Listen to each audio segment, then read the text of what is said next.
നാം തന്നെയാണ് പ്രപഞ്ചം. പ്രപഞ്ചത്തിലെ ഓരോ കണവും നാം ആയിരിക്കുന്നു. നാം തന്നെയാണ് സൂര്യൻ, നാം തന്നെയാണ് ചന്ദ്രൻ. നക്ഷത്രങ്ങളും നാം തന്നെ, സമസ്ത ഗ്രഹങ്ങളും നാം തന്നെ. ആ സൂര്യനേക്കാൾ അതിപുരാതനമാണ് നാം.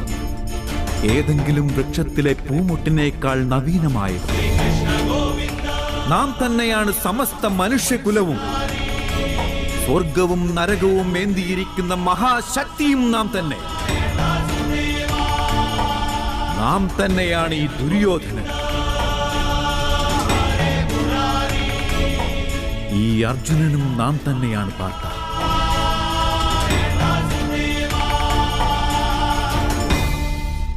അതെങ്ങനെയാണ് മാധവ സംഭവ്യമാവുക? അങ്ങയുടെ ജന്മമാകുന്നത് നിരവധി പേർ അവരുടെ ജീവിതകാലത്ത് ദർശിച്ചതാണ്.